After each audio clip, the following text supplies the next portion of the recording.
Buenas noches. El expresidente Aznar, que hace solo medio año confesaba: sufro observando a España, sufro en silencio, va a romper aquí y ahora ese silencio contestando a nuestras preguntas y a las que nos han enviado los espectadores. Con esa colaboración de las redes sociales hemos elaborado el cuestionario al que le vamos a someter esta noche. Además, me acompañan dos periodistas, Victoria Prego y Paco Maruenda. Bienvenidos los dos. Gracias. Señor Aznar, buenas noches. Buenas noches. Muchos son los temas: crisis económica, crisis financiera, crisis política, crisis institucional. Pero vamos a empezar por usted. Mi pregunta es: ¿cobró usted sobresueldos como presidente del gobierno? Rotundamente no. Yo, como presidente del gobierno, solamente percibía la retribución que me correspondía en mi calidad de presidente del gobierno. Ni devengué, ni percibí ninguna otra retribución nunca. Es más, fui extraordinariamente meticuloso y minucioso en la presentación de mis cuentas, porque yo pedí al Ministerio de Hacienda que me estableciese un ingreso, una renta para declarar en todas mis declaraciones de renta. Yo pagaba todos los años que he estado al frente del gobierno, pagaba una renta por vivir en el Palacio de la Moncloa. No sé si el presidente de los Estados Unidos paga por vivir en la Casa Blanca, ni el presidente de Francia por vivir en el Elíseo, o el primer ministro británico por vivir en Downing Street. No sé lo que han hecho los demás aquí. Yo sé que pagaba el 10% de mi retribución como presidente del gobierno, lo pagaba como renta por vivir en el Palacio de la Moncloa. ¿Y antes, como líder de la oposición? Yo tenía una retribución como en mi condición de diputado y una retribución en mi condición de presidente del Partido Popular.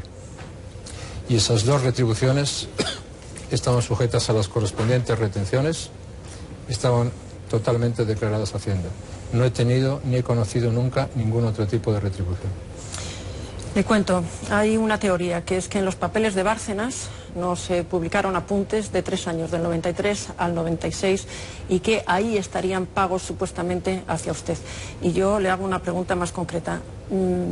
¿Admite haber cobrado sobresueldos como retribución en especie para pagar su seguridad, especialmente después del atentado? No he tenido ninguna otra retribución que no sean las que figuran exactamente declaradas en mis declaraciones del impuesto sobre la renta, una retribución como presidente del Partido Popular y una retribución como diputado. No he tenido ninguna otra retribución. Y creo que nadie ha tenido ninguna otra retribución y no sé cuál es exactamente el problema que se plantea. Normalmente, cuando uno tiene una actividad y desarrolla una actividad en el Congreso de los Diputados o desarrolla una actividad en el Partido Popular, en este caso está sujeto a esas dos retribuciones. Supongo que en todos los partidos pasará lo mismo, que quien es diputado, quien es senador o quien es parlamentario autonómico y tiene una responsabilidad en el seno del partido, pues percibirá una retribución del partido. La cuestión está si esa retribución es declarada íntegramente en Hacienda y sufre la retribución correspondiente. Vamos a hablar primero de lo declarado en Hacienda y luego hablamos de lo que no esté declarado. Para demostrar esto que usted está diciendo, lo declarado en Hacienda, ¿usted estaría dispuesto a presentar sus declaraciones de la renta? Las declaraciones de la renta son, por naturaleza, son declaraciones confidenciales y es la agencia tributaria la que se encarga de ver las declaraciones de la renta. Pero no tengo ningún problema en explicar ni mis declaraciones de renta ni mi patrimonio. Lo puedo explicar íntegramente desde la primera peseta hasta la última, o desde el primer euro hasta el último.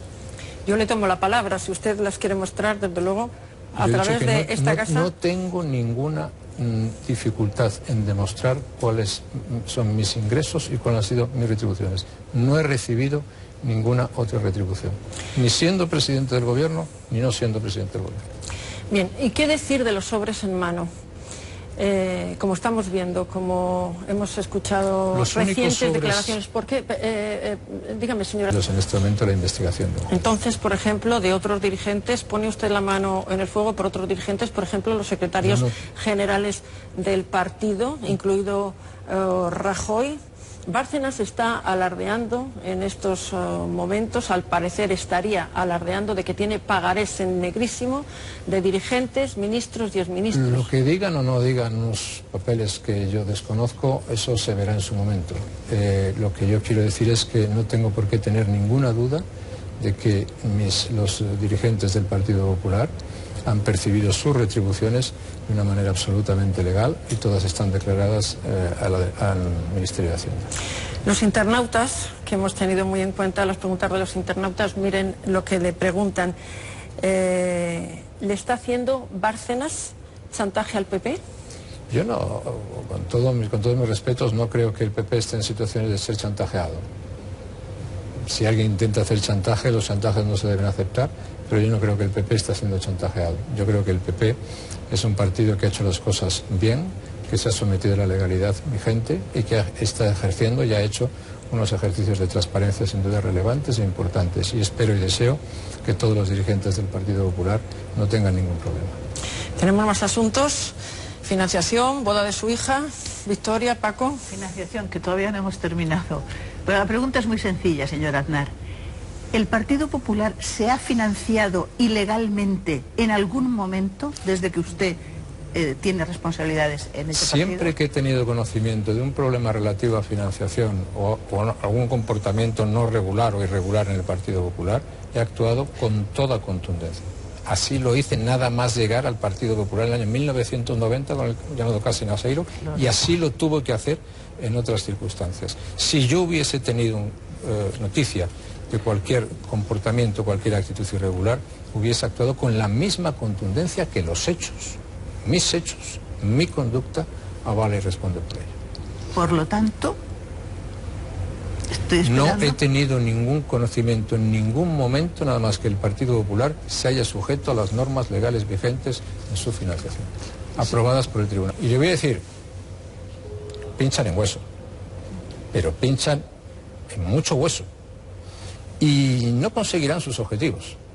Aunque a mí, si le soy sincero, lo que más me preocupa es que ese grupo pueda llegar a ser insolvente y no pueda pagar las condenas a las cuales espero sean condenados en los tribunales de justicia por tanta infamia y tanta falsedad.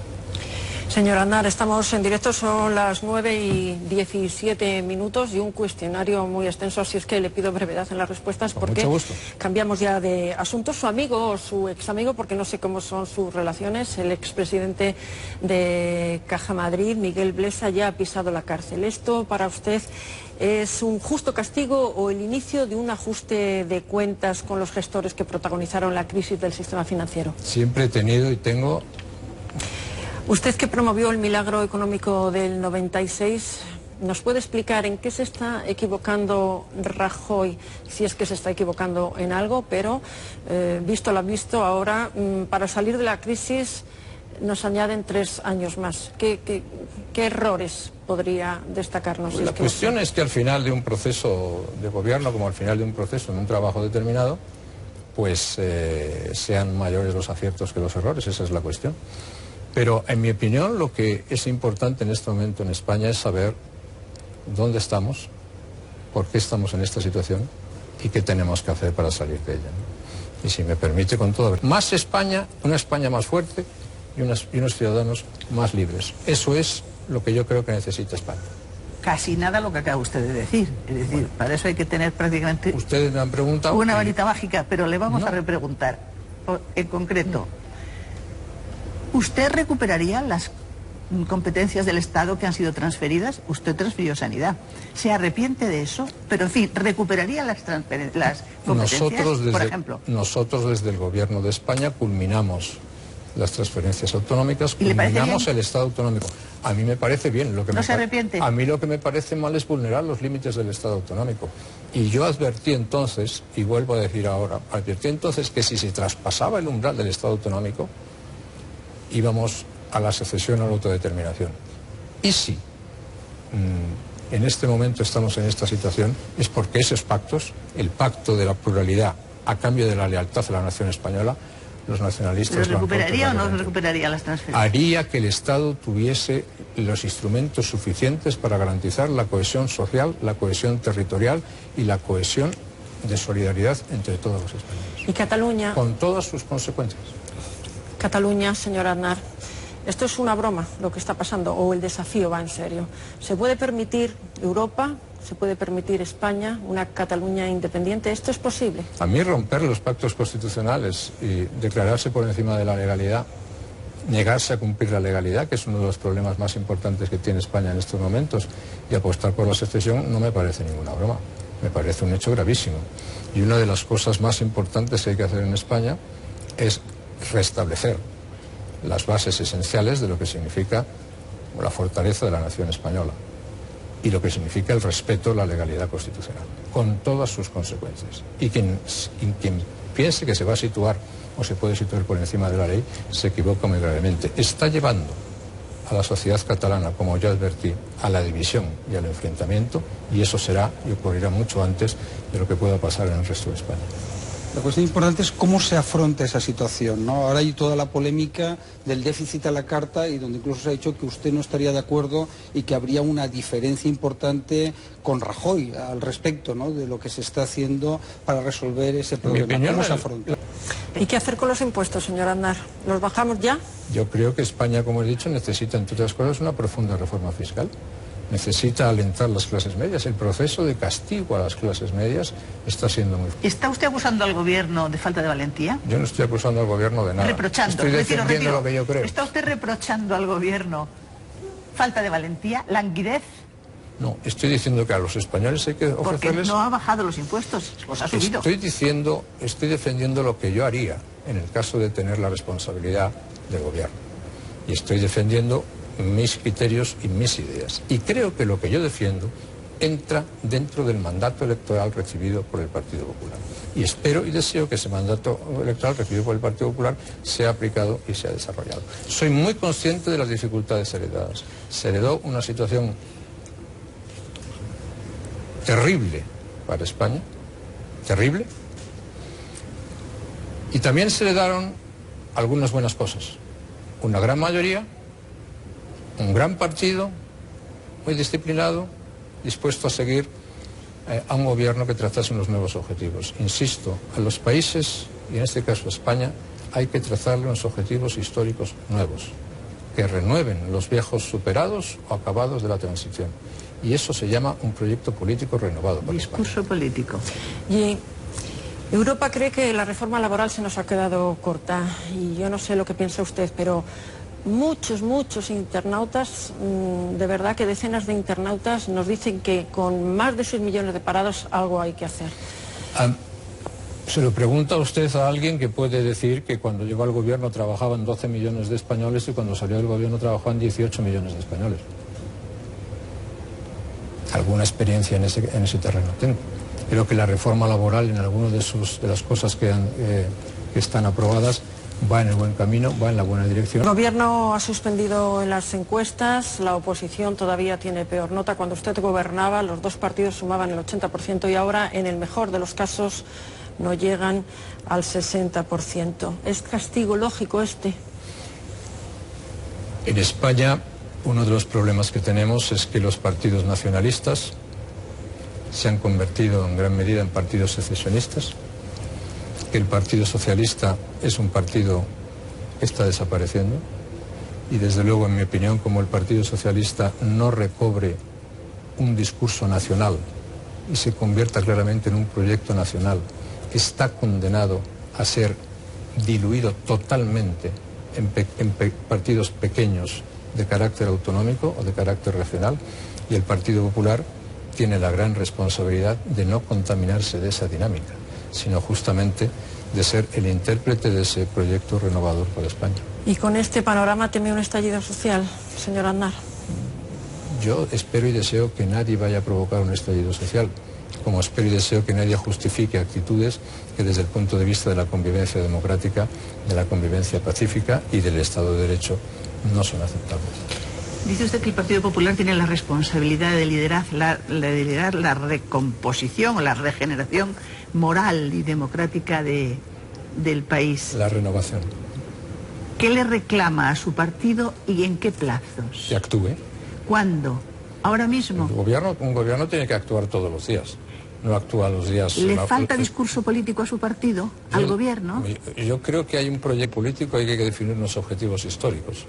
si creyese que andamos sobrados de proyecto político, de una redefinición de objetivos históricos, eso... La gente se pregunta cuál es su relación ahora con el presidente Rajoy. Es decir, hay quien dice de que usted se está convirtiendo un poco en la cara incómoda, ¿no?, en la conciencia del Partido Popular, y que habría gente que estaría intentando animarle a hacer cosas a ese respecto. Bueno, mi relación con el presidente del gobierno primero es, por mi parte, del mayor respeto y de la mayor consideración por ser quien es y por la responsabilidad que ocupa. Y en segundo lugar, mi deseo personal es que tenga el mayor éxito posible. Y en tercer lugar, yo siempre he dicho que las relaciones entre el presidente del gobierno, y en este caso conmigo, las marca el presidente del gobierno. El presidente del gobierno es el que decide si quiere hablar, si quiere escuchar opiniones, si no quiere escuchar opiniones, y por lo tanto entran dentro de la normalidad. A mí me preocupa no que la gente se entretenga en eso tampoco, me preocupa la situación de España, me preocupa el porvenir de los españoles. Y ante eso respondo ante mi conciencia y ante mi partido también, y ante mi país, como es natural. Dice usted que su relación con el presidente Rajoy la marca el presidente Rajoy. ¿Quiere hablar con usted? ¿Cuándo fue la última vez que hablaron? Si usted me pregunta... ¿Cree que falta liderazgo? Usted dice que en tiempos de crisis se necesitan liderazgos Los liderazgos sólidos. se necesitan en tiempos de crisis y en tiempos de bonanza, porque sobre todo los países necesitan saber dónde van, necesitan qué objetivos se pretenden, necesitan saber cuáles son las políticas y los instrumentos que pueden conseguir esos objetivos. España es un país que, si se le fortalece, si se apuesta por la libertad, es un país con enormes posibilidades, con enorme capacidad. Fuimos un país que era un sinónimo de éxito hace muy poco tiempo y podemos volver a serlo, sin la menor duda. Yo no tengo la menor duda ni en la capacidad de los españoles, ni en la confianza que necesitamos recuperar de los españoles, ni en la capacidad de España. ¿Considera usted que su partido necesita quizá la convocatoria de un congreso extraordinario para retomar las riendas y el camino con más fuerza? Lo que yo hago en este momento, y tengo que decir que en eso soy kennediano, es yo a mi partido no le pido ni le digo lo que puede hacer por mí, sino más bien pienso lo que yo puedo hacer por mi partido. Y eso es lo que hago. ¿Y se quedó usted, perdón, tranquilo después de hablar con Rajoy? ¿Más tranquilo que como entró? Yo estoy... ¿Cómo se quedó? ¿No cómo está? Yo estoy en la tranquilidad personal que usted me ve, y estoy también en la preocupación como español que usted sabe y creo que comparte. Paco, te recupero porque... Dentro de esa gran preocupación que tiene usted, que tenemos todos, ¿no? Se ha hablado de un pacto de Estado, la necesidad de un pacto de Estado. ¿Tendría el rey que liderar ese pacto de Estado? ¿Es el papel constitucional que le corresponde? Yo creo que cuando se tiene una mayoría tan amplia como la que tiene el Partido Popular, lo que hace falta es que la mayoría ejerza, la mayoría se active y la mayoría aplique el programa para el que fue elegido. Se le dio un proyecto muy claro, se le dio un mandato muy claro, y eso es lo que hay que hacer. Se pueden llegar a pactos puntuales, pero un pacto sustitutorio de la actual mayoría me parecería un error estratégico garrafal. Es más, creo que hay una obligación de intentar preservar esta mayoría hasta el final de la legislatura. Otra cosa distinta es que haya también la obligación de exigir de la mayoría la toma de decisiones cada vez más relevantes en favor de la recuperación del país. Enseguida volvemos al rey, señor Aznar, pero no quiero dejar de mencionar la pregunta que más repiten los internautas, y como me he comprometido a trasladar lo que ellos me han enviado, le digo, usted, le recuerdan, designó a Rajoy. ¿En estos momentos lo volvería a hacer? Yo creo que esa es una pregunta que es muy interesante, pero que no tiene ninguna utilidad. Porque el señor Rajoy tiene sus responsabilidades, es presidente del gobierno de España, y lo que yo deseo es que las cumpla y acierte en ellas, ¿no? Y yo no me arrepiento de las decisiones que he tomado. Las tomé pensando en el bien de España y en el bien de los españoles. Y creo haber demostrado que mi ambición personal era limitada y mi interés por perdurar ni en la vida de partido ni en lo que significa la vida de gobierno era también limitada, ¿no? Espero y deseo el éxito de España, que es lo que me importa. Nos ha dicho, señor Aznar, que habla poco con Rajoy, pero ¿con el rey habla? Digamos que el rey tiene sus responsabilidades para cumplir. Yo creo que el rey sigue siendo, y la corona sigue siendo vital para España. Creo que La corona ha protagonizado una porción muy importante de los acontecimientos históricos más importantes y más brillantes que ha vivido España durante las últimas décadas, y que estoy seguro que los brillantes, el futuro más importante de España en el futuro tendrá el amparo de la corona y tendrá el impulso de la corona. En argot taurino esto se llama larga cambiada, porque no me ha dicho usted si habla con el rey. Yo nunca he hablado en mis conversaciones o no con Su Majestad el Rey, porque entiendo que eso entra dentro de un terreno estrictamente reservado. Pero digamos que... Yo no le pregunto por el contenido, señor, sino mucho o poco. Hace usted muy bien en no preguntarme por el contenido, pero es que yo tengo la obligación de la discreción también, y esa obligación de la discreción la mantengo. ¿Y qué opina del debate de que el rey tiene que abdicar? Yo ya he dicho, la corona es existencialmente fundamental para España, en mi opinión, y para el futuro de España estoy seguro que la corona, como ha hecho durante décadas de gran brillantez para España, presidirá y amparará e impulsará momentos brillantes que espero y deseo que vivan los españoles. ¿Le parece recuperable el prestigio que tuvo la monarquía y que ha perdido? El caso Urdangarín ha sido una herida tremenda en el prestigio de la corona. Y entonces le hago una pregunta, dos, que parecen una, pero son dos. ¿Debería la infanta Cristina, por higiene democrática o política, renunciar públicamente a sus derechos en la sucesión a la corona? Punto uno. Y punto dos, ¿cree que el prestigio de la monarquía es recuperable? En relación con la primera pregunta, yo entiendo que usted me la haga y usted va a entender que yo no entre en la valoración de las circunstancias personales que afectan a nadie en la familia real. En relación con la segunda cuestión, estoy convencido, como he dicho antes, que la corona va a presidir momentos muy importantes y brillantes del futuro de España, que yo espero. Va a presidir, va a amparar, como lo hizo en un momento determinado. La historia de la transición española, la historia de décadas de España, hasta hace relativamente pocos años, hasta cuando algunos se empeñaron en destruir la transición en España, ha sido una historia brillante. Y por lo tanto eso sin la corona difícilmente se hubiese producido. El rey tiene una gran responsabilidad que todos debemos reconocer, y yo se la reconozco, positiva. Estoy seguro que en el futuro puede suceder lo mismo. Pero como todas las cosas, como todo en la vida, los objetivos históricos marcados por la transición, como he dicho antes, unos fueron cumplidos, otros han sido destruidos. Y ahora necesitamos renovar objetivos históricos. Que la corona va a seguir impulsando eso, me parece una cosa muy positiva. Estamos terminando esta entrevista, viendo las horas que son. Imagino que hoy dormirá en Madrid, aunque su agenda es una locura. Por eso le agradezco especialmente que haya estado hoy con nosotros. Mañana, ¿dónde dormirá? Mañana duermo fuera de España, donde paso mucho tiempo, pero ¿por qué? Porque hay que trabajar y ganarse la vida. Y yo me la procuro ganar y trabajar honradamente, como he hecho siempre. ¿Qué porcentaje de tiempo pasa fuera de España? Pues entre un 60 y un 70% de tiempo. Muy bien, pues mire, como lo prometido es deuda, y yo tengo esta promesa hecha a mis espectadores a través de las redes sociales, le voy a entregar todas las preguntas, que son más de 600 que le han lanzado, para que en el viaje y en el avión usted se entretenga, que seguro a mí me han importado, me han interesado muchísimo, me han ayudado a elaborar, como le he dicho, el cuestionario. Seguro que a usted le van a interesar también enormemente. Se las hago entrega. Muchísimas gracias, las miraré con la mayor atención, y muchas gracias a todo el mundo por su interés. Muchísimas gracias, señor Aznar, y a ustedes, gracias por habernos acompañado. Muchas gracias. Buenas noches.